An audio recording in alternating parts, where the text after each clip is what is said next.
Good morning, everyone. How are you? कैसे हैं आप लोग?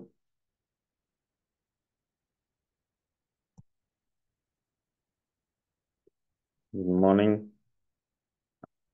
अंकिता, धनंजय, अमित, अनिल, खुशी, सुहासिनी। Good morning.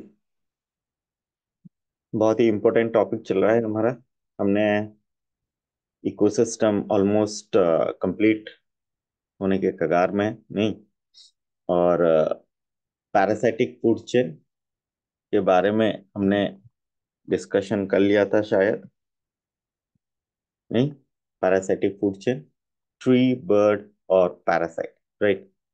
अगर नंबर में देखेंगे तो मुझे बताइए, पैरासिटिक फूड चेन क्या अपराइट होगा या इन्वर्टेड होगा? अगर नंबर में देख, बताइए, पैरासिटिक फूड चेन क्या ये अपराइट होगा या इन्वर्टेड पिरामिड होगा? ऐसे अगर नॉर्मल ऐसे पिरामिड होता है, ये क्या होता है? अपराइट होता है। अगर इस तरह के पिरामिड देखते तो ये इन्वर्टेड होता है, राइट। तो ट्री सबसे कम है। अगर आप देखोगे ट्री का नंबर एक है तो कम है। और एक चीज याद रखिएगा, हर बार प्रोड्यूसर्स नीचे रहेंगे, अपने हिसाब से नहीं लिख सकते। बेस में कौन रहेंगे, बताइए? बेस ऑफ द पिरामिड में, बेस ऑफ द पिरामिड में always producers, then your primary consumers, then secondary consumers. तो इसी के हिसाब से ये pyramid of number in case of parasitic food chain is inverted. ठीक है। एनर्जी के हिसाब से अगर देखेंगे, ये नंबर के हिसाब से आपने देख लिया। अगर एनर्जी के हिसाब से देखेंगे तो ये क्या रहेगा? अपराइट रहेगा। प्रोड्यूसर्स में 100 किलो कैलोरी, बर्ड्स में 10 किलो कैलोरी और पैरासाइट में 1 किलो कैलोरी। तो इसी तरह से आप कंपैरिजन कर सकते हैं। बहुत आसान है, बस इतना बेसिक याद रखना है कि सबसे बेस ऑफ द पिरामिड में आप प्रोड्यूसर्स ही रहे रखेंगे, बाकी गलती नहीं होगा अगर इस तरह से आप कर रहे हैं। ठीक है। बायोमास के हिसाब से सबसे ज्यादा बायोमास किसका होगा? ट्री का होगा। एक अकेले बड़े पौधे का होगा, बैनियन ट्री अगर ले रहे, नहीं, बाद में बर्ड्स और बाद में पैरासाइट। क्लियर है? तो इस तरह से आप इसे याद रखें कि नंबर, एनर्जी और बायोमास में नंबर में होगा इन्वर्टेड, और इन्वर्टेड होगा, नहीं, बाकी दो में अपराइट होगा। आप अपराइट देख सकते हैं, नहीं, इसको याद। टाइप ऑफ पिरामिड में पिरामिड ऑफ नंबर, बायोमास और एनर्जी के बारे में बात करेंगे। पहले नंबर के बारे में, ग्रास इकोसिस्टम में हम देख सकते हैं नंबर में सबसे ज्यादा घास ही आएगा, उसके बाद रैबिट, नहीं, पीपी मतलब प्राइमरी प्रोड्यूसर, याद रखेंगे। और प्राइमरी प्रोड्यूसर कोड का नाम है, नहीं, कोड दिया गया। प्राइमरी कंज्यूमर, पीसी का मतलब, एससी का मतलब सेकेंडरी कंज्यूमर, और टीसी का मतलब टॉप कंज्यूमर। ये सीक्वेंस आप बदल नहीं सकते। क्या ये सीक्वेंस बदल सकते हैं? नो, ये सीक्वेंस बदल नहीं सकते। प्रोड्यूसर्स हर बार नीचे ही रहेंगे, और नंबर के हिसाब से ग्रासलैंड इकोसिस्टम में आप देख सकते हैं, नहीं, ग्रासलैंड इकोसिस्टम है। यहाँ पर देखिए एक एनसीईआरटी का डायग्राम है, जहां पर पांच, यहाँ पर देख सकते हैं, यूनिट 10, 100,000, 10,000, लाख, 58,42,000, नहीं, नंबर में देख सकते हैं। इसको थोड़ा सा क्लियर करते हैं। यहाँ पर देखिए कि सबसे ज्यादा कौन है? प्रोड्यूसर्स है। फिर प्राइमरी कंज्यूमर है 7,08,000, सेकेंडरी 3,03,54,000, नहीं। लेकिन टर्शियरी कंज्यूमर, जिसे आप टॉप कंज्यूमर बोलते हैं, नहीं, टर्शियरी कंज्यूमर को टॉप कंज्यूमर भी बोलते हैं। अब देखिए कि यहाँ पर बस तीन ही है। देख रहे हो रेशियो इसका, मतलब इतने बड़े जगह पर जहां पर उल्फ इतने ज्यादा हो सकते हैं, इनका रेशियो देखो। यहां पर तो ये एक हमने लिया है, ये वाला रेशियो देखो, number of individuals. Secondary consumer और टर्शियरी कंज्यूमर का रेशियो देखो, बहुत डिफरेंस है। ऐसे ही डिफरेंस होता है, याद रखेंगे, नेचर में, एक्चुअल नेचर में ऐसे ही डिफरेंस होता है। सेकेंडरी कंज्यूमर से टर्शियरी कंज्यूमर का रेशियो देखिए, तीन है। कितना लेस होगा, क्योंकि फ्यू इन नंबर होते हैं आपके top consumers, tertiary consumers few in number होते हैं, 1 लाख में एक ले रहे हैं, नहीं। यहाँ पर देख, देखिए यहाँ पर ये वाला रेशियो देखिए, एक्चुअल रेशियो देखिए, अलग। एक्वाटिक इकोसिस्टम में अगर हम देखें तो नंबर के बारे में अगर देख रहे हैं तो ये भी अपराइट ही होगा, नहीं। नंबर के बारे में आप देख सकते हैं, नंबर अगर देख रहे हैं तो फिर ये भी अपराइट है। सबसे ज्यादा फाइटोप्लैंक्टन, उसके बाद जू प्लैंक्टन, उसके बाद स्मॉल फिश, उसके बाद लार्ज फिश, इनका भी रेशियो उसी तरह से, ठीक है। तो दोनों अपराइट है नंबर के हिसाब से अगर देखें।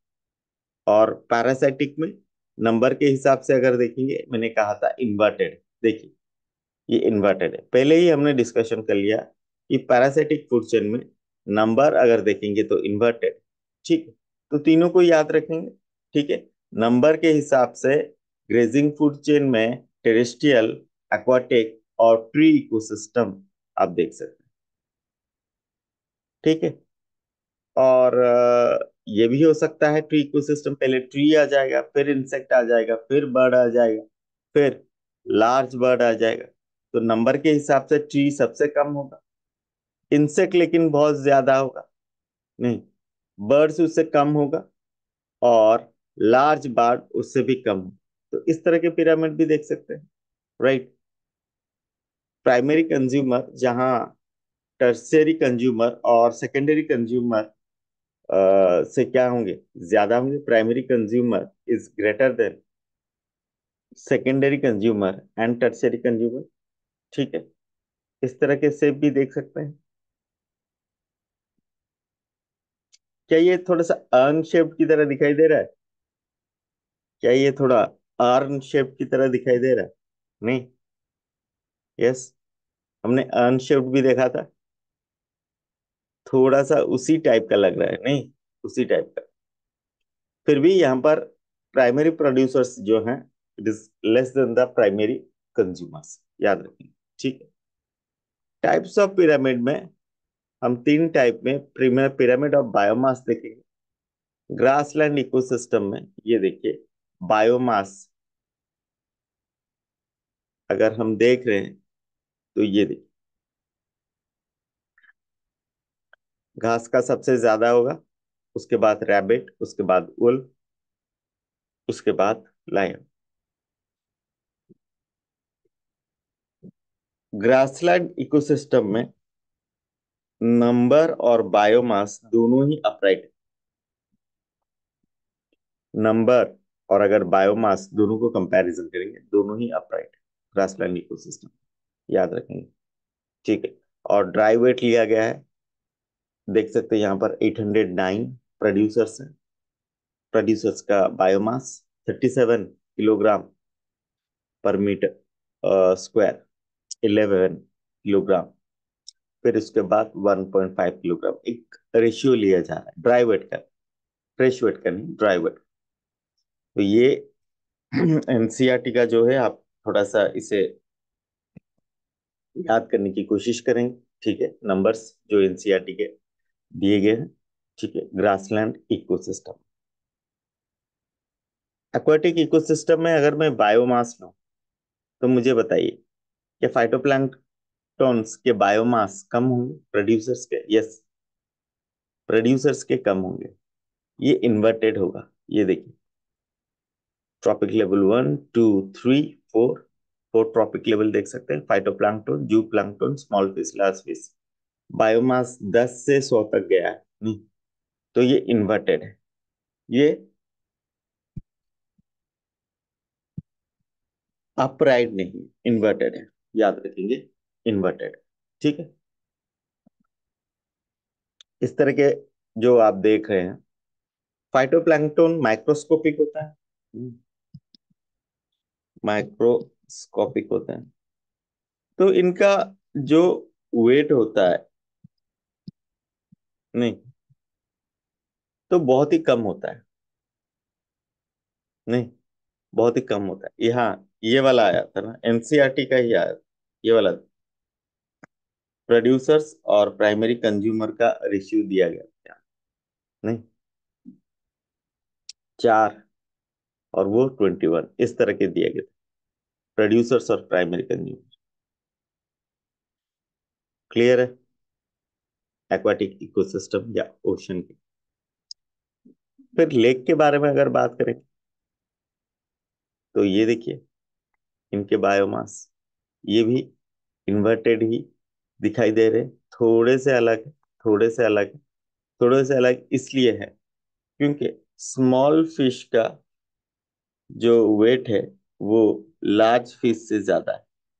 लार्ज फिश थोड़े से होते हैं, स्मॉल फिश ज्यादा होते हैं। तो इसे ये ओशन में और लेक में अंतर है थोड़ा सा। नहीं, इनका ट्रॉपिक लेवल 2 और ट्रॉपिक लेवल 3 में आप इसको ऑब्जर्व कर सकते हैं। ठीक है। नेक्स्ट चलते हैं, ट्री इकोसिस्टम। ट्री इकोसिस्टम में बायोमास में आपको पता है ये अपराइट ही होगा। नहीं, क्योंकि ट्री का बायोमास सबसे ज्यादा हो। तो ट्री इकोसिस्टम में आप देखेंगे बायोमास ज्यादा है। पिरामिड ऑफ एनर्जी, देखिए, पिरामिड ऑफ एनर्जी में एक चीज याद रखिएगा, एनर्जी इज ऑलवेज अपराइट।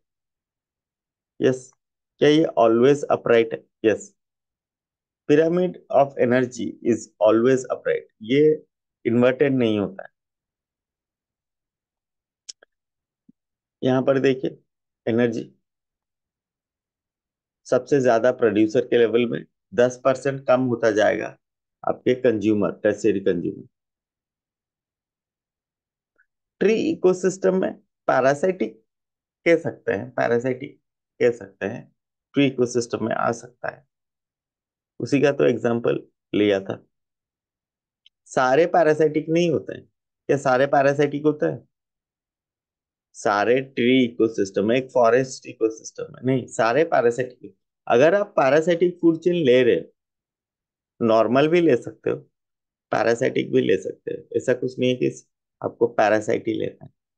नहीं, ठीक है। अब ये देखो, देख रहे हो? क्लियर है? इसको आप याद रख सकते हो। ठीक है।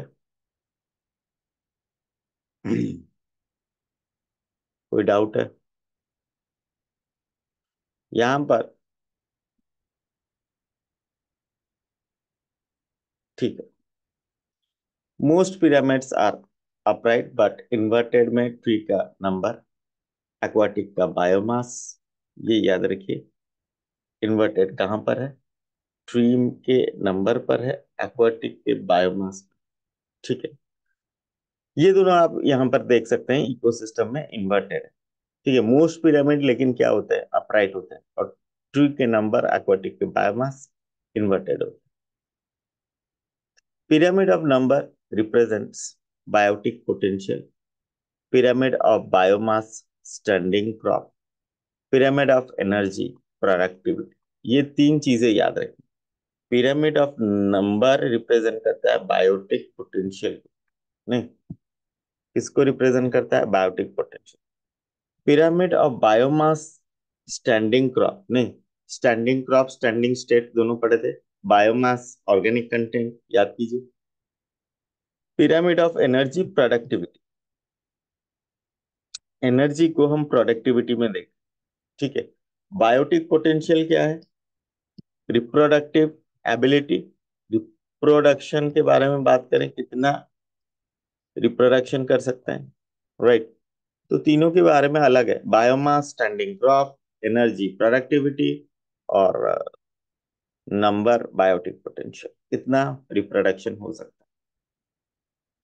नंबर में, बायोटिक पोटेंशियल में, अब देखिए, टेरेस्ट्रियल में, ओशन में और लेक में सारे अपराइट है, नहीं। बायोमास में आप देखिए, ग्रेजिंग फूड चेन में, टेरेस्ट्रियल में अपराइट है, लेकिन ओशन में अपराइट नहीं है, इन्वर्टेड है। और लेक में स्पिंडल शेप्ड है। स्पिंडल शेप्ड याद है ना? स्पिंडल शेप कैसा होता है? समझो, ये है, ये, और ये कौन सा शेप है? ये स्पिंडल शेप्ड है। यस। हाँ, वो अनशेप्ड जो मैं कह रहा था, वो स्पिंडल शेप है। इस तरह के अगर शेप है, नहीं। हमने लेक में क्या लिया था, बताइए?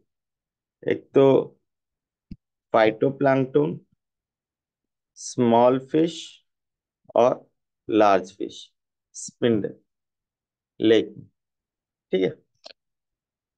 एनर्जी में सारे अपराइट।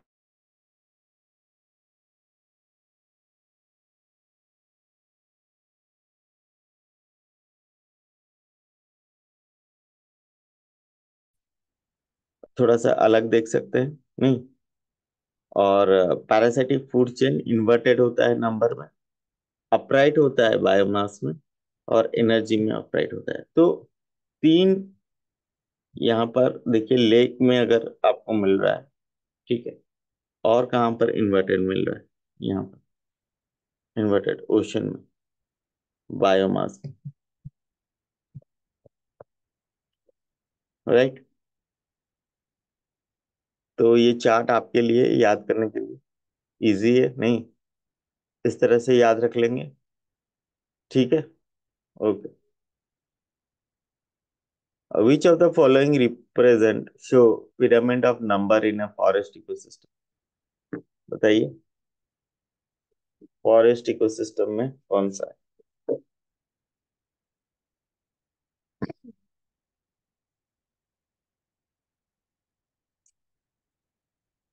हम्म,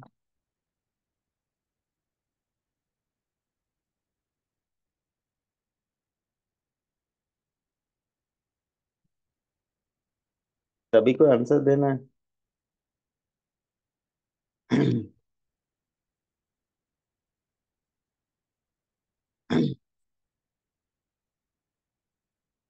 हम्म,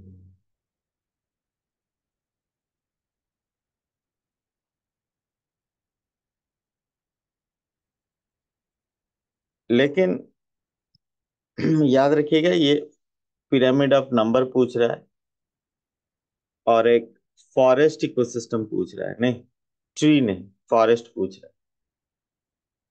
पेड़ ज्यादा होंगे, पेड़ पौधे ज्यादा होंगे कि नहीं? अरे, प्रोड्यूसर्स ज्यादा होंगे कि नहीं ट्रॉपिकल रेन फॉरेस्ट में? पेड़ पौधे ज्यादा होंगे। यस। ये एक क्वेश्चन है 2010 AIPMT में, जहां पर उन्होंने आंसर दिया था, बी आंसर दिया था। कौन सा आंसर दिया था? बी आंसर दिया था, नहीं।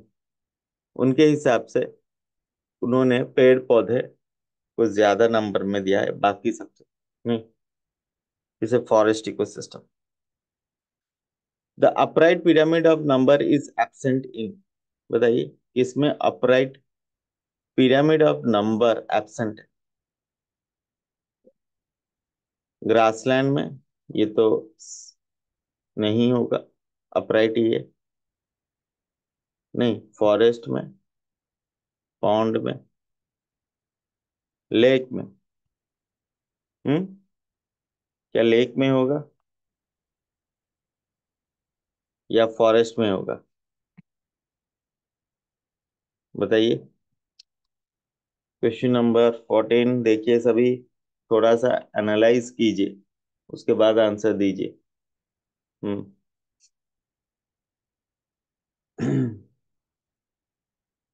अपराइट किसमें एब्सेंट है? देखो ये तो स्पिंडल शेप्ड है।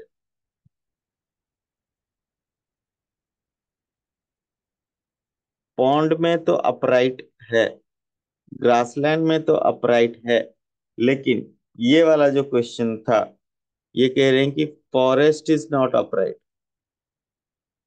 Pyramid of number.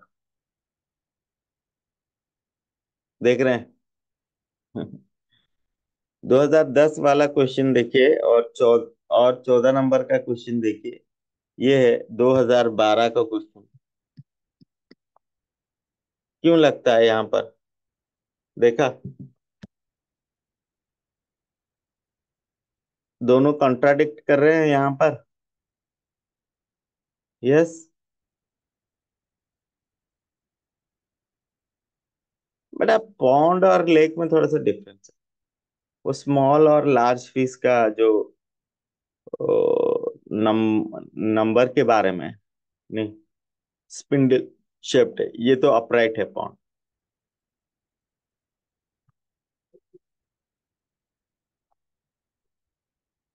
बेटा ये क्या सोचकर उन्होंने बनाया था उसके ऊपर डिपेंड करता है। क्या सोचकर बनाया था?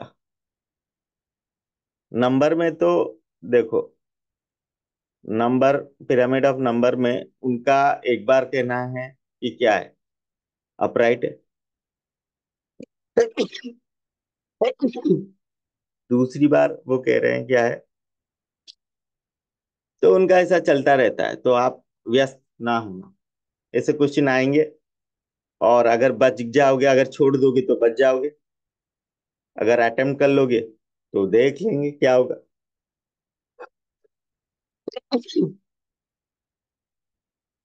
कोई जस्टिफिकेशन नहीं दे सकते इसके लिए। ये तो भगवान ही आकर उनको जस्टिफाई कर सकता है, या फिर वो खुद जस्टिफाई कर सकते हैं। क्या सोचकर इस तरह के क्वेश्चन उन्होंने बनाए हैं और इनके आंसर दिए।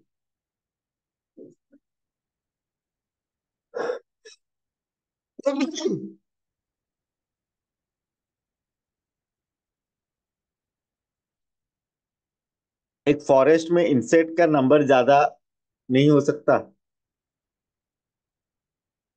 वो कहेंगे इंसेक्ट से ज्यादा प्लांट होता है, कह सकते हैं।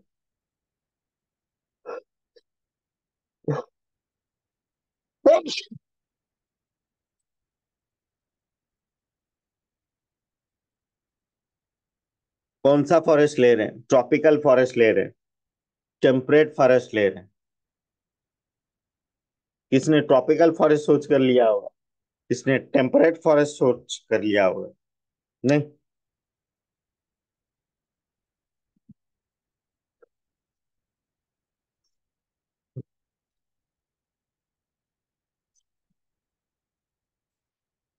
तो उनके ऊपर डिपेंड है, क्या हम क्या करें। हमारा तो कुछ कहना ही नहीं। नहीं, आप समझ रहे। पैरासाइटिक अगर ले रहे हैं तो क्या होगा? पैरासाइटिक इन्वर्टेड होंगे। नॉर्मली हम ट्री के ले रहे हैं, वो फॉरेस्ट के कह रहे हैं। नहीं, फॉरेस्ट का इकोसिस्टम कह रहे हैं। हम ट्री का ले रहे थे, हम किसका ले रहे थे? ले रहे तो ट्री का। अब ये पूछ रहा है फॉरेस्ट का, तो डिफरेंस होता है ट्री और फॉरेस्ट में। नहीं, तो इसको भूल जाओ, कोई बात नहीं है। ठीक है, इस तरह के क्वेश्चन आते रहेंगे, हम आप कुछ नहीं कर सकते। ठीक। यहाँ पर given below A imaginary pyramid of number, what could be the possibility of certain organism at some of the different level? ठीक है, अब देखिए 16 नंबर क्वेश्चन सभी लोग, और बताइए क्या हो सकता है।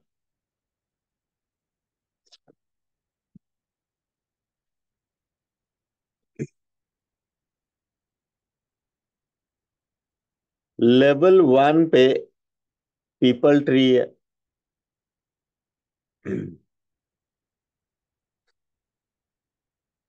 और लेवल सी पर सेकेंडरी कंज्यूमर है। ये तो गलत हो जाएगा ना। शीप क्या होना चाहिए? एक शीप प्राइमरी कंज्यूमर होना चाहिए, हाँ कि नहीं? बताओ। प्राइमरी कंज्यूमर होना चाहिए। घास घूस खाता है, प्लांट खाता है, प्राइमरी कंज्यूमर प्लांट्स खाते हैं। तो ये गलत हो जाएगा, नहीं, नंबर वन गलत हो जाएगा। ठीक, कंपेयर करते। Level PC is rat, primary consumer को रैट लिया, ठीक है। Level SC is cats. अब ज्यादातर जो रैट्स होते हैं, क्या गारंटी है उनका? क्या गारंटी है प्राइमरी कंज्यूमर बोलकर? नहीं, रख सकते हैं प्राइमरी कंज्यूमर में। ठीक है, देखते हैं comparatively. Level PC is insects, हो सकते हैं। नहीं। ये रैट्स और ये इंसेक्ट, पीसी इंसेक्ट्स हो सकता है, इंसेक्ट नहीं हो सकता। 500 है और ये एक है,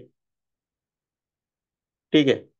SC is small insectivorous bird, तो ये ऐसा ले सकते हैं, अगर मैं इसको ट्री लूं, इसको इंसेक्ट लूं, इसको बर्ड्स ले सकता हूं, इस तरह से सही हो जाएगा। पेड़ में रैट और कैट का क्या काम? नहीं, ये भी तो सोचना है।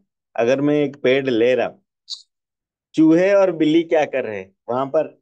टॉम एंड जेरी लुपा छुपी खेल रहे हैं? क्या वहां पर टॉम एंड जेरी लुका छिपी खेल रहे हैं, कैट और रैट? नहीं ना। तो ये तो गलत हो जाएगा, नहीं। दूसरा इतना अप्रोप्रिएट नहीं है, तीसरा अप्रोप्रिएट लगता है, नहीं। चौथा देख लेते हैं। पीपी फाइटोप्लैंक्टन है, गलत है।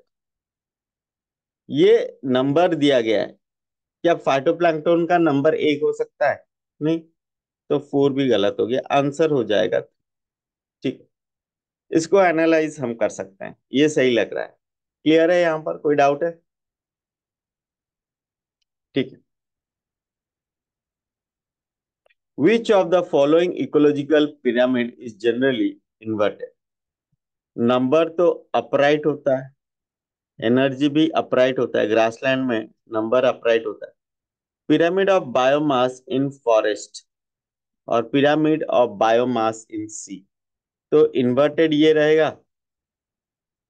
Very good, pyramid of biomass in sea. Tree का बायोमास ज्यादा होता है तो वो अपराइट रहेगा। Given below is one of the ecological pyramid, this type represents, ये क्या रिप्रेजेंट करता है? Very good, pyramid of biomass in a lake. Lake में हम क्या देख रहे हैं? हम्म फाइटोप्लैंक्टन अगर देख रहे हैं, उनका वेट तो बहुत ही कम होगा। स्मॉल फिश का ज्यादा होगा देन लार्ज फिश। क्लियर है? चलिए और देखते हैं। बायोकेमिकल साइकिल, आगे आखिरी पड़ाव पर बायोकेमिकल साइकिल। बायोकेमिकल साइकिल में the movement of nutrient element through various component of the ecosystem, क्या क्या कंपोनेंट है अगर बात करेंगे? क्या अबायोटिक कंपोनेंट है और बायोटिक कंपोनेंट है? दो टाइप के आप कंपोनेंट के बारे में बात कर सकते हैं। यस। क्या सिर्फ एक ही कंपोनेंट है? क्या हमें सिर्फ बायोटिक कंपोनेंट लेना है? नहीं, दोनों ही लेने हैं। जब इकोसिस्टम के बारे में बात करें, वेरियस कंपोनेंट के बारे में बात करते हैं, सिर्फ लिविंग के बारे में नहीं, लिविंग और नॉन लिविंग दोनों के बारे में बात करेंगे, दोनों को इंपॉर्टेंस देंगे। ऐसा नहीं कि कम्युनिटी को सिर्फ इंपॉर्टेंस देंगे, कम्युनिटी में सिर्फ लिविंग होती, दोनों को इंपॉर्टेंस दें। नहीं,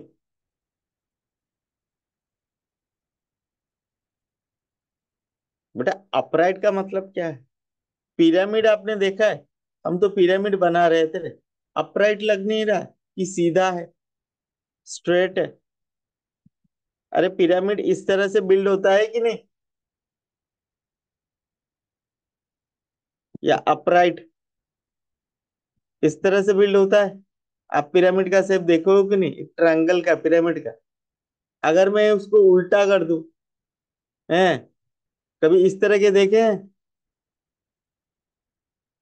देखे हैं क्या इस तरह के? तो ये इन्वर्टेड होते हैं। क्लियर है? इस तरह के स्ट्रक्चर हमारे कोटा सिटी पार्क में है, इन्वर्टेड इस तरह के स्ट्रक्चर। आ रहा है समझ में अभी? आप सीधा खड़े हैं, अगर मैं आपको उल्टा कर दूं, इन्वर्टेड हो जाएंगे? नहीं? क्लियर है? Yes. Another name of nutrient cycling is biogeochemical cycle. Biogeo, bio का मतलब लाइफ, नहीं लिविंग ऑर्गेनिज्म। जियो का मतलब रॉक, एयर, वाटर। केमिकल का मतलब न्यूट्रिएंट। तो बायो जियो केमिकल साइकिल इसलिए कह रहे हैं। Living organisms, rock, air, water और न्यूट्रिएंट्स, इनका मेल नहीं। आप लोग तैयारी कीजिए, ठीक है? और जरूर मिलने आइए कोटा कभी, ठीक है? और होप करते हैं कि अगर आप क्वालिफाई कर गए तो जरूर आपको बुलाएंगे कोटा हम, ठीक है? जरूर बुलाएंगे। और हर तरीके से तैयारी कीजिए, देखिए। और ऐसा है कि आपको खुशी होना चाहिए कि आप इतने बड़े एग्जाम के लिए तैयारी कर रहे हैं,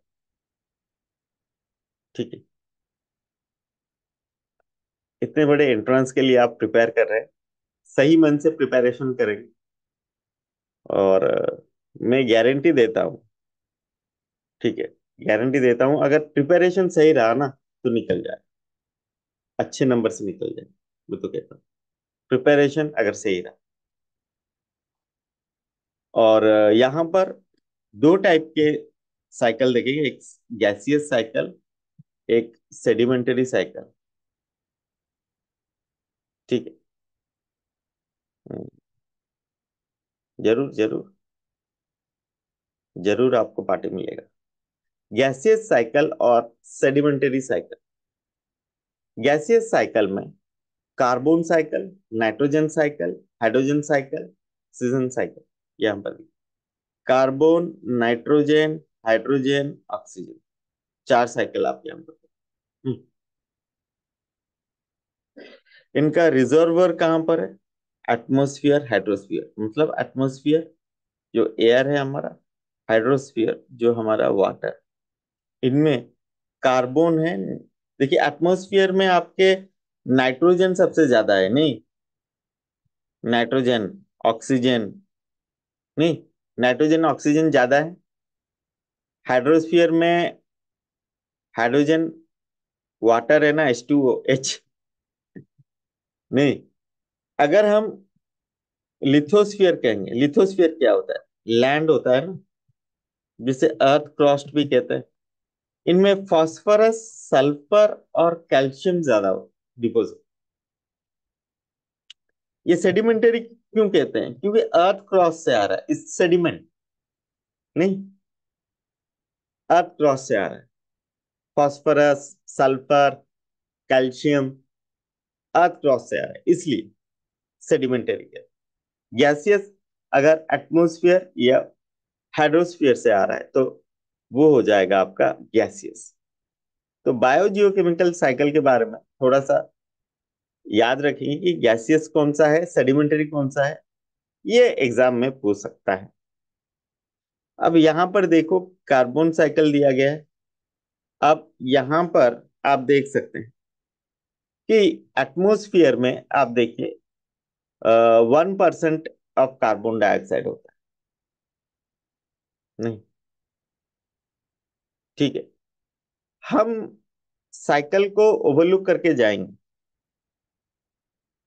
डिलीट हुआ होगा लेकिन थोड़ा सा ओवरलुक करके जाएंगे क्योंकि ये इंपॉर्टेंट है। थोड़ा सा ओवरलुक करके जाएंगे, ठीक। देखो, मैं जो पढ़ा रहा हूं ताकि आपका सही चला जाए एग्जाम, ठीक है। वो पार्ट थोड़े थोड़े जो क्वेश्चन आ सकते हैं उनसे डायरेक्टली और इनडायरेक्टली, तो उनके बारे में थोड़ा सा मैं बात कर सकता हूँ। यहाँ पर देखिए कार्बन साइकिल में एक्वाटिक में ले रहा है, पहले एक्वाटिक जा रहा है एटमोस्फियर से, नहीं, एटमोस्फियर से जा रहा है। अगर मैं यहां से हटने की कोशिश करूं तो थोड़ा सा आप देख सकते हैं इस साइड पर, देखिए यहाँ पर मैं इसको पीछे करता हूं, ठीक है, और आपको दिखाने की कोशिश करता हूं। ये देखिए यहाँ पर क्या हो रहा है। यहाँ पर आप देखिए कि फोटोसिंथेसिस जो है, यहाँ पर फोटोसिंथेसिस होकर एक्वाटिक में आ रहा है। कहाँ पर आ रहा है? एक्वाटिक में फोटोसिंथेसिस हो रहा है, एक्वाटिक फूड चेन में आ रहा है, ठीक है। और वाटर में कार्बन डाइऑक्साइड हो रहा है, डिके हो रहा है ऑर्गेनिज्म।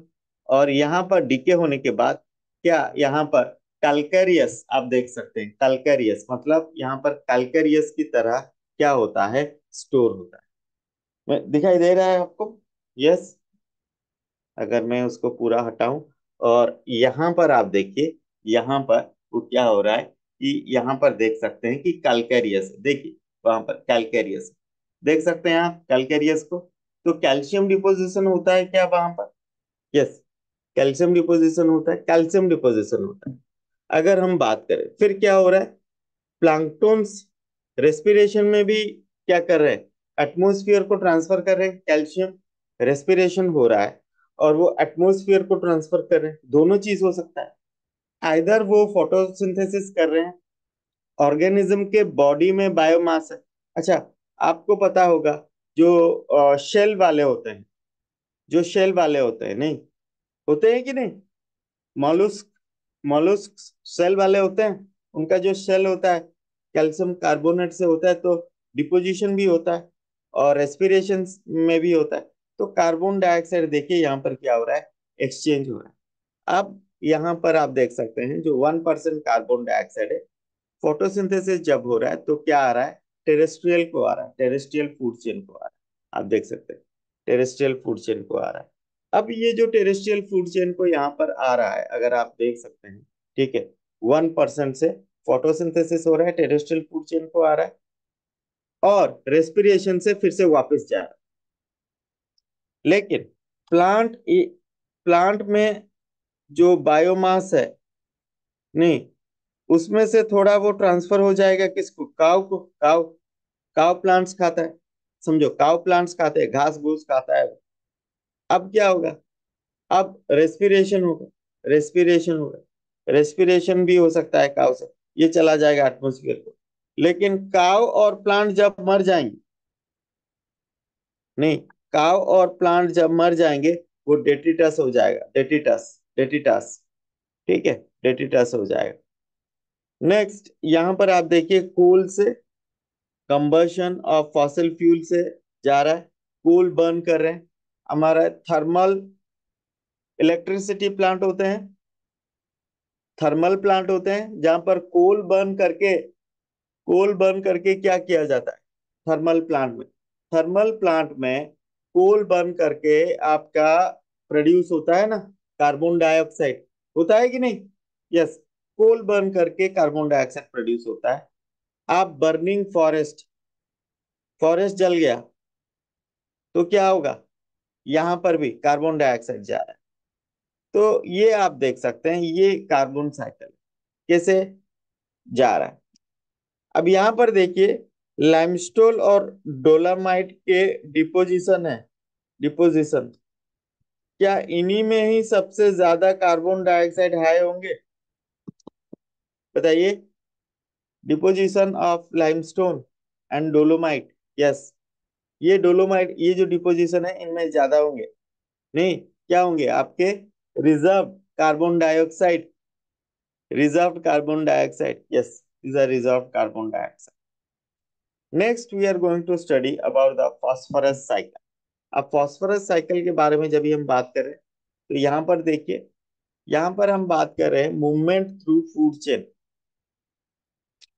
यहाँ पर एक चीज आप देख सकते हैं, मैंने फॉस्फोरस साइकिल के बारे में जब भी आप बात करते हैं, phosphate in the soil, phosphate in the soil, soil में फॉस्फेट होता है। वेदरिंग ऑफ फॉस्फोरस रॉक, देखिए, वेदरिंग ऑफ फॉस्फेट रॉक्स, कुछ ग्राउंड वाटर में चला जाता है और कुछ सॉइल सॉल्यूशन में रहता है। ये फास्फोरस को प्लांट एब्जॉर्ब कर सकते हैं या रन ऑफ कर सकता है, पानी के साथ बाहर निकल सकता है। एब्जॉर्प्शन के बाद ये फूड चेन में चला जाता है, एनिमल्स को चला जाता है। नहीं, अब जो प्लांट और एनिमल दोनों का डेथ होता है वो डेट्रिटस हो जाता है, याद रखेंगे, और फिर डिकम्पोजिशन के थ्रू फिर से सॉइल में आ जाता है। तो क्या ये एक साइकिल है? तो ये सेडिमेंटरी है? नहीं, सेडिमेंटरी साइकिल है, याद रखिएगा, फास्फोरस साइकिल, क्योंकि रॉक से रॉक से निकल रहा है। किससे निकल रहा है? रॉक से निकल रहा है। इस वजह से थोड़ा सा ओवरलुक करने के लिए बस कहा है और कुछ नहीं। और रन ऑफ भी हो सकता है, पानी के अंदर ओशन में भी चला जा सकता है, ठीक है, फ्रॉम वेरियस पॉइंट्स, जैसे वेदरिंग ऑफ रॉक जहां पर हो रहा है वहां से जा सकता है। नहीं, और कहां से जा सकता है? जहां पर क्या हो रहा है, प्लांट एब्जॉर्ब कर रहे हैं वहां पर, एक्सक्रीशन जहां पर है वहां से, एक्सक्रीशन एक्सक्रीटा वहां से भी जा सकते हैं। तो ये है हमारा फास्फोरस साइकिल। और फॉस्फेट माइनिंग भी करते हैं। क्या करते हैं? Phosphate mining. नहीं, ह्यूमंस, केमिकल फर्टिलाइजर प्लांट को दे रहे हैं, प्लांट, और कुछ पानी के अंदर भी चला जाता है, पानी के अंदर भी चला जाता है। तो this was all about your ecosystem. हमने डिस्कशन कर लिए इकोसिस्टम के। आज हम थोड़ा सा बायोडाइवर्सिटी एंड कंजर्वेशन के बारे में बात करें। क्या है बायोडाइवर्सिटी एंड कंजर्वेशन?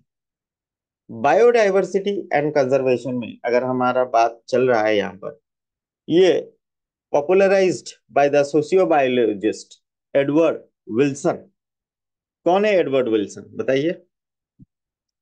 यस, आप लोग बताएंगे एडवर्ड विल्सन कौन? ये जो एडवर्ड विल्सन है, ठीक है, ये एक महान साइंटिस्ट है, ठीक है, और उन्होंने combined diversity at all levels of the biological organism popularise किया था। एक सोशियोलॉजिस्ट, बायोलॉजिस्ट, दोनों थे, सोशल काम करते थे, एक बायोलॉजिस्ट थे, और उन्होंने डिस्क्राइब किया combined biodiversity at all level, ठीक है, बायोलॉजिकल ऑर्गेनाइजेशन। बायोलॉजिकल ऑर्गेनाइजेशन क्या होता है, क्या आप बता सकते हैं? बायोलॉजिकल ऑर्गेनाइजेशन, ऑर्गेनिज्म हो सकता है, नहीं, और पॉपुलेशन हो सकता है, फिर कम्युनिटी हो सकता है।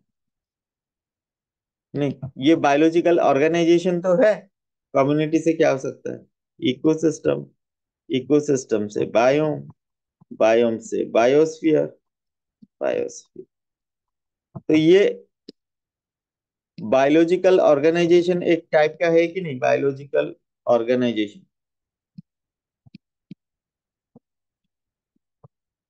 नहीं, और ये कह रहे हैं कि इन्होंने कंबाइंड बायोडाइवर्सिटी बताया eight all levels of biological, सारे लेवल्स। अब देखिए, उन्होंने species of ant more than 20,000, species of battles 3 lakh, species of fishes 28,000। नहीं, तो एंट, बीटल्स, फिशेस कितने टाइप के हैं? आप देख रहे हैं कितने टाइप के हैं? Orchids nearly 20,000। तो एक चीज है कि आप एंट देख रहे हैं, क्या एंट में एक ही स्पीसीज है? इज एंट, अगर मैं एंट्स ले रहा हूं, क्या इनमें सिर्फ वन स्पीसीज है? क्या एंट एक ही स्पीसीज है? नो, ये बता रहा है एंट में मोर देन 20,000 ऑफ स्पीसीज। समझिए बात को। किसी ने आप पूछ लिया एंट्स, आप समझेंगे एंट्स का एक ही स्पीसीज? नहीं, नहीं, स्पीसीज ऑफ एंट्स, बहुत सारे स्पीसीज होते हैं एंट्स के, ये याद रखना है आप। वैसे ही बीटल्स के 3 लाख, देख रहे हैं कितने स्पीसीज है बीटल्स में? 3 लाख स्पीसीज हैं बीटल्स में। नहीं, आश्चर्यचकित, 3 लाख स्पीसीज बीटल्स के हैं। बताए हमारे यहाँ पर वो जो रेड और ब्लैक वाला जो होता है ना बीटल, रेड और ब्लैक वाला बीटल देखे हो कि नहीं? रेड और ब्लैक स्पॉट्स होते हैं, नहीं, जो बीटल होता है, हाँ, रेड और ब्लैक, हाँ। और उनको हमारे यहाँ पर कहा जाता है, नहीं, बहु। अजीब सा नाम है ना? तो फिर ये इस तरह के, जैसे न्यूली वेडेड जो होते हैं, नहीं, और देखो कि लाल चुनरिया डालते हैं, लाल चुनरिया डालते हैं कि नहीं? न्यूली वेडेड, नहीं, और लाल चुनरिया डालते हैं, देखे होगे आप लोग? नहीं देखे हो? हैं? तो लाल मैरिज में देखोगे, जब शादी हो रही होती है लाल चुनरिया डालते हैं, इसलिए उनको ऐसे कहा जाता है। यस। तो उसी तरह से, नहीं, वो रेड कलर ओढ़े रखे हैं अपनी बॉडी में। Species of fishes 28,000, orchid 20,000। ये इंपॉर्टेंट है, इसको आप याद रखेंगे। ठीक है, ये इंपॉर्टेंट है, इसको क्या करेंगे आप, याद रखेंगे। नेक्स्ट, एक सिंगल स्पीसीज जब हम बात कर रहे हैं, डिफरेंट जीन्स और एलेलीज होते हैं। क्या होते हैं? डिफरेंट जीन्स और एलेली होते हैं। ठीक है, इन क्या होते हैं? होते हैं कि नहीं? इनमें जेनेटिक डाइवर्सिटी के बारे में हम बात करेंगे। अगर मैं मैंगो ले रहा हूँ, राइस ले रहा हूँ, राउल्फिया वोमिटोरिया ले रहा हूँ, इनमें 1,000 वेराइटीज है, उनमें 50,000 डिफरेंट स्ट्रेन है। ठीक है, और ये जो होते हैं, मैंगो के 1,000 वैरायटी है, बहुत सारे वैरायटी है, नहीं, बहुत सारे वैरायटी है कि नहीं? तो 1,000 वैरायटी तो किस लेवल पर, जीन के लेवल पर कह सकते हैं, एलेली के लेवल पर कह सकते हैं, क्रोमोसोम के लेवल पर अगर बात करेंगे, तो यहां पर क्या मैं जेनेटिक डिफरेंस के बारे में बात करें, 1,000 वेराइटीज। आपने मैंगो खाया है? नहीं, खाए हैं कि नहीं? डिफरेंट वैरायटी के खाए हैं? अल्पांसो, नहीं, सुने होंगे, अल्पांसो। और भी डिफरेंट वैरायटीज के मैंगोज होते हैं, नहीं? यस। तो जो मैंगो आपने खाया है, लंगड़ा खाया है, ठीक है, लंगड़ा, लंगड़ा आम होता है, बहुत मीठा होता है, नहीं?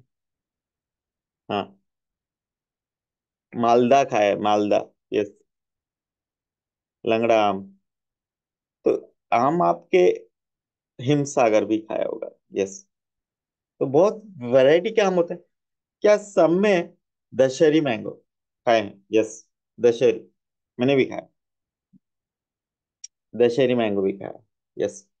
तो बहुत सारे टाइप के आप बोलते जाएंगे, क्योंकि हाँ, टोटा पेरी, टोटा पेरी, आनंद, वेरी गुड। तो ये जो टाइप वैरायटीज हैं, क्या इनमें कोई ज्यादा डिफरेंस होता है?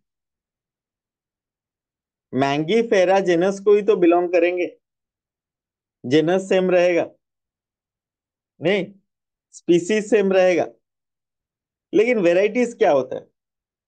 वेराइटीज का मतलब होता है कि जब आप एक स्पीसीज का और एक लेवल में चला जाता है, लोअर लेवल में, हम स्पीसीज तक लेते हैं, लेकिन दो वर्ड और भी सुने होंगे, सब स्पीसीज और वैरायटी। ज्यादातर हम सब स्पीसीज किसको दे रहे हैं? ये पेन अजब सा लिखता है कभी कभी।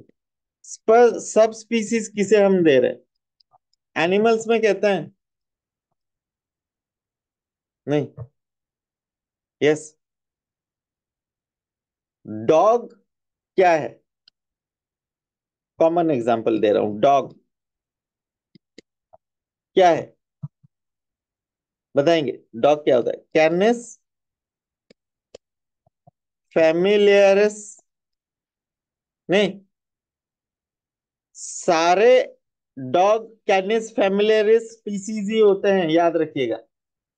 आप कहते हैं ना अल्सीशियन, नहीं, हस्की, डोगरमैन, ये सारे सेम स्पीसीज है, लेकिन इनका ब्रीड क्या है? अलग अलग है।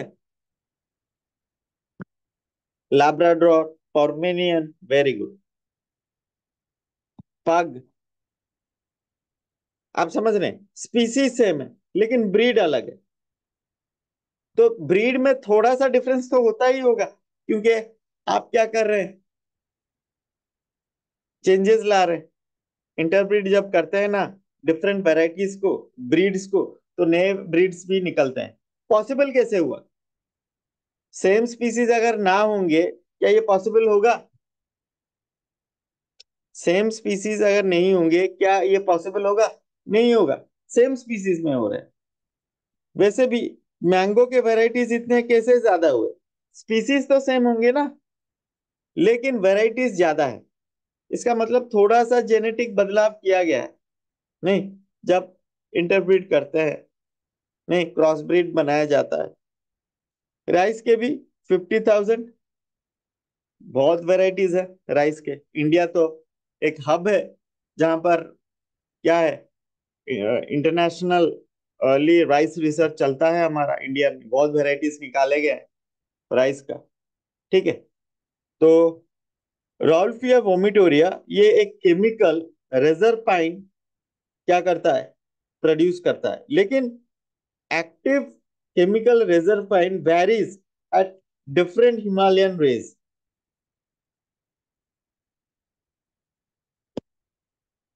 ठीक है।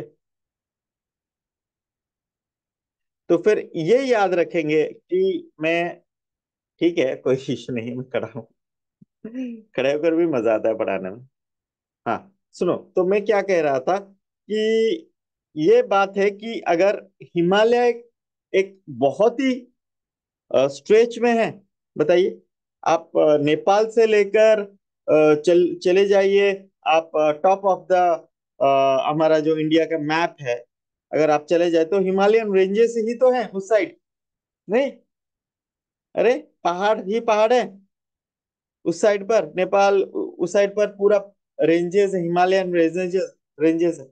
जब हिमालय रेंजेस बहुत सारे को मिलाकर हुआ है ना, एक तो नहीं है कि एक छोटा सा एरिया, वो पूरा दो तीन कंट्री को, हाँ, इवेट कर रहा है। नहीं, उन रेंजेस पर एक प्लांट है राउल्फिया वोमिटेरिया, इससे मेडिसिन मिलता है, मेडिसिन। नहीं, बहुत सारे, नेपाल भी तो इंक्लूड होगा वहां पर, थोड़ा सा वहां से। अब मैं वही कह रहा हूं कि सारे तो राउल्फिया वोमिटोरिया है, लेकिन ज्योग्राफिकली थोड़ा सा उनको चेंज मिल रहा है क्लाइमेटिक कंडीशन में। मुझे बताओ, थोड़ा सा क्लाइमेटिक कंडीशन में चेंज मिल रहा है। पहाड़ है, बहुत सारे पहाड़ है ऐसे। नहीं, लेकिन हर जगह पर जो प्लांट है वो, क्या उसको थोड़ा सा क्लाइमेटिक वेरिएशन मिलेगा? बताइए, मिलेगा कि नहीं मिलेगा climatic variation?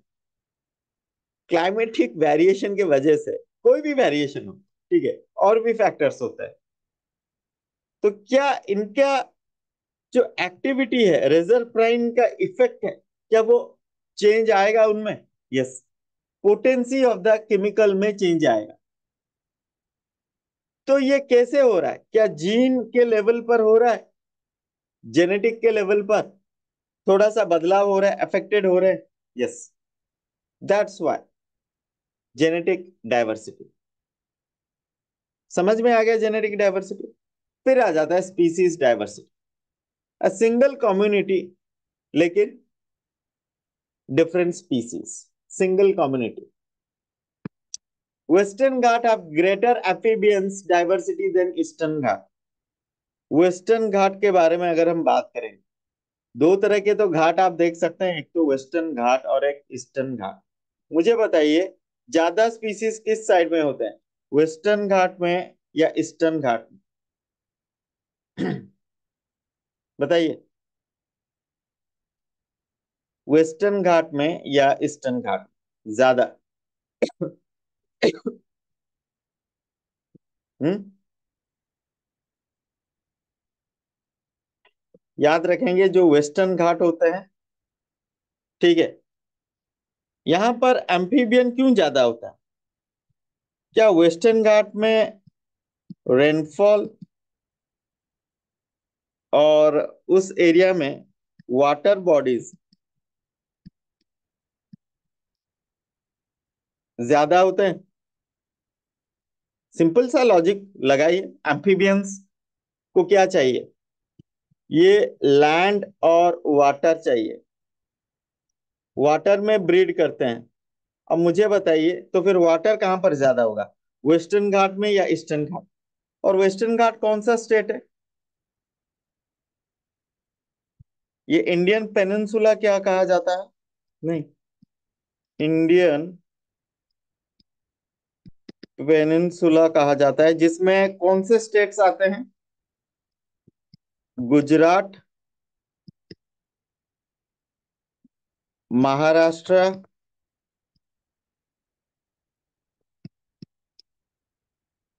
Maharashtra, sorry spelling भूल गया शायद, राष्ट्र, उसके बाद कर्नाटका,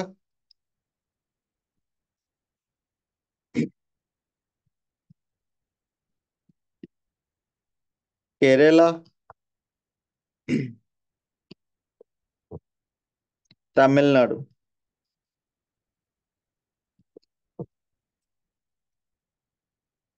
तो ये सारे स्टेट्स हैं इंडियन पेनिनसुला में। इसे पेनिनसुला क्यों कहा जाता है? इसे पेनिनसुला क्यों कहा जाता है? Major landmass of the countries है ये, यहाँ पर इंडियन सब कॉन्टिनेंट क्या होता है कि सदर्न एशिया में है, और यहाँ पर ये सारे इंक्लूडेड है इंडियन पेनिनसुला के अंदर, गुजरात, महाराष्ट्र, कर्नाटका, केरला, तमिलनाडु। तो वेस्टर्न घाट में जो बॉर्डर लाइन देख रहे हो, ये सारे स्टेट का एक लाइन में ले सकते हो? नहीं। तो इंडियन पेनिनसुला में यहाँ पर आप देख सकते हो क्या है, वाटर बॉडीज है। नहीं, मैंने वही तो कहा था, water bodies, surrounded by water from the three side. तो मुझे बताइए, अगर थ्री साइड से वाटर है तो क्या होगा, आपको क्या मिलेगा? पानी ज्यादा है, तो क्या एम्फीबियंस ज्यादा होंगे, ब्रीड ज्यादा करेंगे? दैट्स वाई एम्फीबियंस नहीं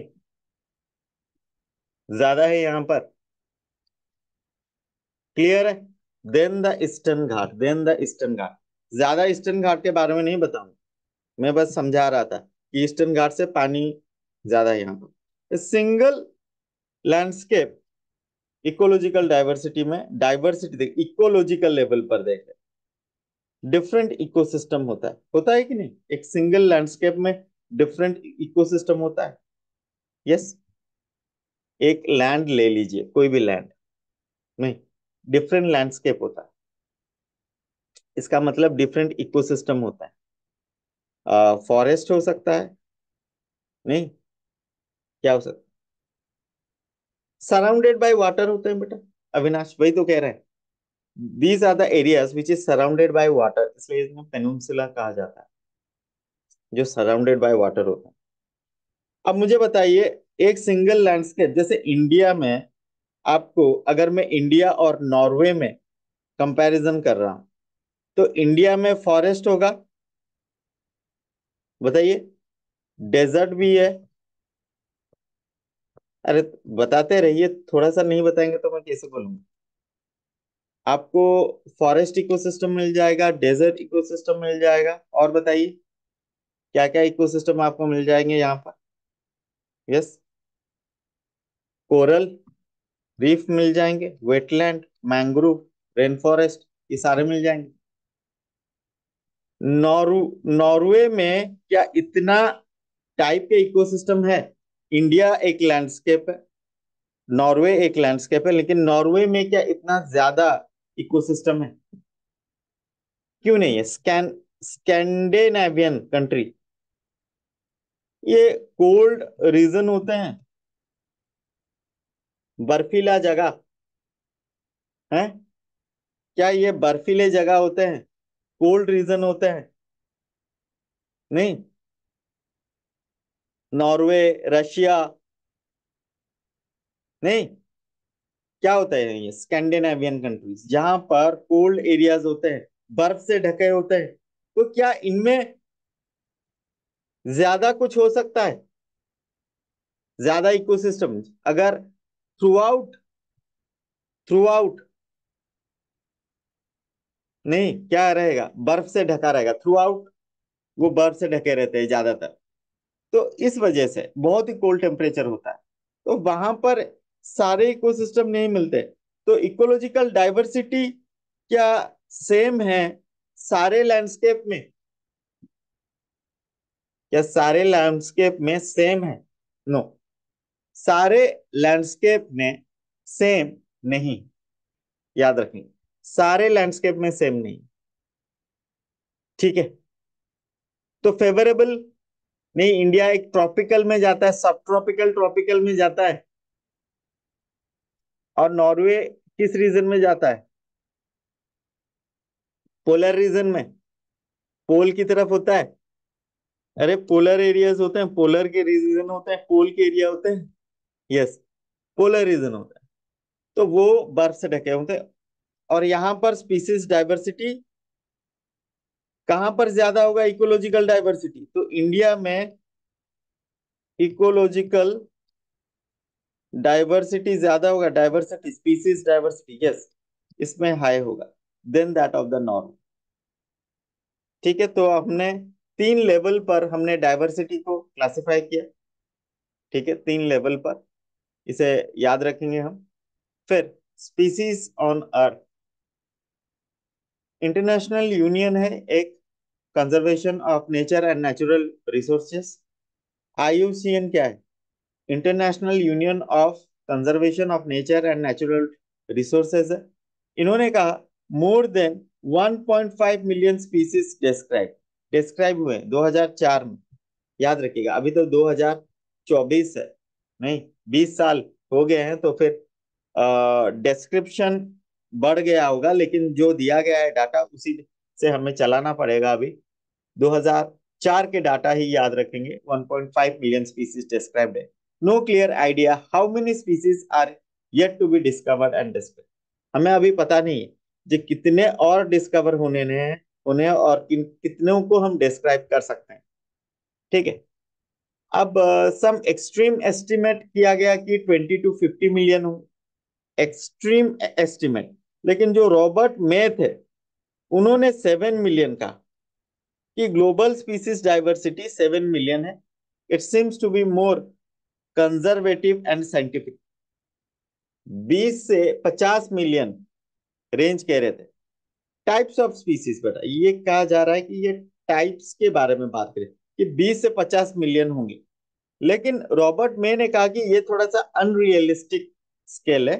उन्होंने थोड़ा रियलिस्टिक स्केल बताया, जैसे 7 million seems to be more conservative and scientific, क्योंकि अभी तक 1.5 ही डिस्कवर हुए हैं, कहा जा रहा है 7 मिलियन है, तो कितने मिलियन और डिस्कवर्ड होने? 5.5।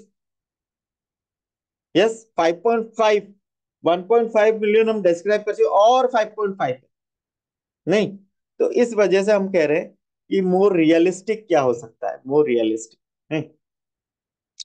Large portion of the species are waiting to be discovered, ज्यादातर डिस्कवरी कहां पर हो चुका है, मुझे बताइए। देखो, स्पीसीज कम कहां पर है? तुंद्रा में होंगे, कम होंगे, कोल्ड एरियाज में, या टेम्परेट में? टेम्परेट में क्या इतने स्पीसीज हैं? जहां पर कम होता है तो क्या करते हैं, जल्दी से हम उनको डिस्कवर कर सकते हैं। जिस एरिया में कम है, कम नंबर के स्पीसीज हैं, क्या उनको जल्दी से हम डिस्कवर कर सकते हैं? कर सकते हैं। तो फिर लगता है कि तुंद्रा और टेम्परेट में हमें पता चल गया है कि इनमें क्या स्पीसीज है। तुंद्रा में भी तो डिफिकल्ट है, तुंद्रा में भी डिफिकल्ट है, थोड़ा सा कोल्ड एरियाज है, वहां पर स्पीसीज को आइडेंटिफाई करना है। लेकिन टेम्परेट तो ठीक है ना, तो टेम्परेट आइडेंटिफाइड हो चुका है नहीं। लेकिन अगर हम बात करेंगे ट्रॉपिकल में, क्या ट्रॉपिकल में सारे डिस्कवर्ड हो चुके हैं?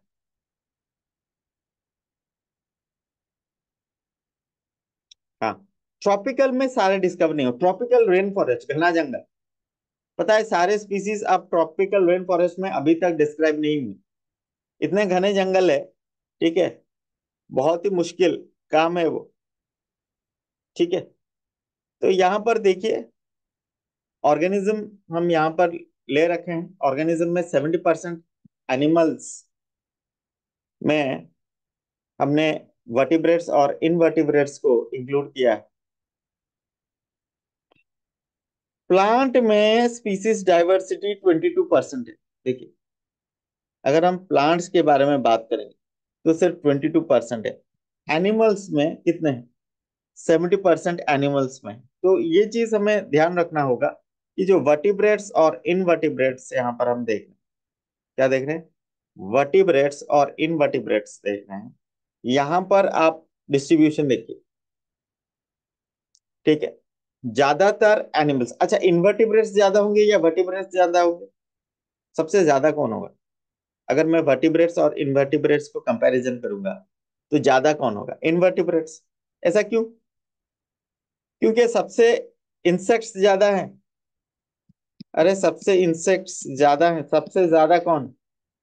सबसे ज्यादा इंसेक्ट्स हैं। इस वजह से इनवर्टिब्रेट्स क्या होंगे? सबसे ज्यादा होंगे, याद रखिएगा। इसी के बारे में हम बात करेंगे, ठीक है। और प्लांट्स देखिए यहाँ पर सबसे ज्यादा कौन है? एंजियोस्पर्म। इसको याद रखना है, इंपॉर्टेंट है। सबसे ज्यादा कौन है? एंजियोस्पर्म नहीं। उसके बाद कौन है? फंजाई है। पहले एंजियोस्पर्म होगा, फिर फंजाई होगा, फिर एल्गी होगा, आप देख सकते हैं। क्या होंगे फिर? मॉसेस होंगे, मॉसेस। देखिए, मॉसेस और फर्न्स करीब करीब से में, एंड इट्स अलाइव। सबसे कम कौन है? लाइकेंस। सबसे कम है लाइकेंस। तो इस तरह से आप इसको याद रखेंगे, angiosperm, lichens, algae, fungi, mosses, fern. कैसे? Mosses, ferns and its allies, angiosperm, lichen, algae, fungi. एक सीक्वेंस में याद रखेंगे। सीक्वेंस में याद रखेंगे तो बेहतर रहेगा, सीक्वेंस में अगर याद रखें, ठीक। तो plants are not more than 22% of the total species.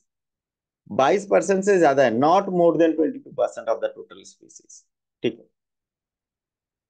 Number of fungi species in the world is more than combined total of the species of, देखिए, फंजाई जितने हैं ना, वो combined total species of fishes, amphibian, reptiles और mammal से ज्यादा है।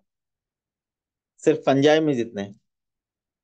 तो फंजाई भी डाइवर्सिफाइड है नहीं? आप देख सकते हैं फंजाई भी डाइवर्सिफाइड है नहीं? किससे ज्यादा है? Fishes, amphibians, reptiles, mammals. Fishes, amphibians, reptiles, mammals. इस तरह से आप याद रखेंगे कि फंजाई उनके टोटल से क्या है? ज्यादा। एक चीज और भी याद रखना है कि biologist are not sure about prokaryotic diversity, ये श्योर नहीं है। Conventional taxonomy method are not suitable for identifying microbial species. Many species are simply not culturable under laboratory condition. इनको क्लासिफाई करना बहुत मुश्किल। इनको कन्वेंशनल मेथड से क्लासिफाई नहीं कर सकते, इनको ग्रो करना भी बहुत ही मुश्किल है artificial condition. we if we accept biochemical or molecular criteria for delineating species for this group, then diversity alone might run into millions. अब मुझे बताओ, इनके इनका म्यूटेशन होता है जल्दी? बैक्टीरिया नहीं, बैक्टीरिया के बहुत सारे स्ट्रेन होते हैं। तो कैसे कैलकुलेट करोगे उनको? समझ रहे हो ना? तो ये डिफिकल्ट है।